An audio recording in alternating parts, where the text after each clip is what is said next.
Hey, it's another weekend update from Botany Bay Farm. So right now our cows are on a rental property and they're going through the pastures over there, and we've been moving them. I've been moving them every day to a new spot because we use electric fencing to hold them in. What we do is kind of a mix between mob grazing and rotational grazing.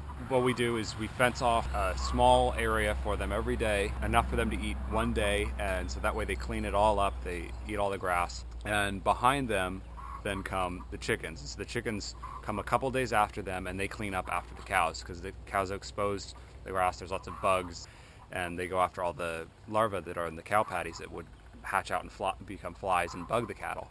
So we moved.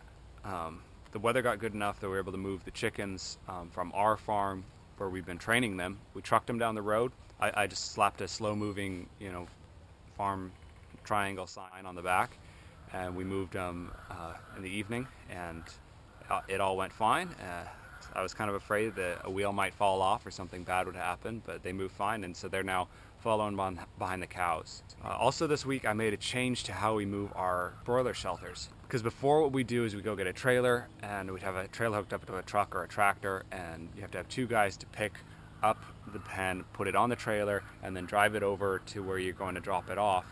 And it's a pain to do. It's heavy, it's cumbersome. Because they're 10 feet wide and 12 feet long, so it's just clumsy to work with. So instead what I did is I had a big dolly that we were using for one of our layer pens, and so it picks the pen up higher off the ground than the broiler pens normally go. So I slipped that underneath the back of the shelter, and then I used a chain to hook it onto the cattle panel, so that way the dolly wouldn't get kicked out if it hit a bump or some tall grass or something. And then on the front of the pen, I wrapped a moving strap around the frame underneath the door, and then that moving strap had loops on it that go over the back of the tractor hitch, because they're on a 3-point hitch. I got a ball on there, and so it just goes over that, and then I lift it up with the hydraulics, and it's a trailer, and I can tow it wherever I want. I can drop it off wherever I want, and only one guy needs to be out there moving them, so half the labor, and it's a lot quicker too, because you don't have to pick it up,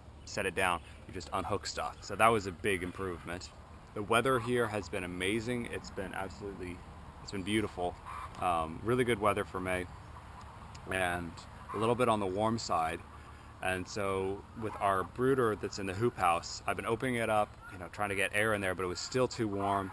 The birds do fine with heat, but the problem is they don't like direct sunlight.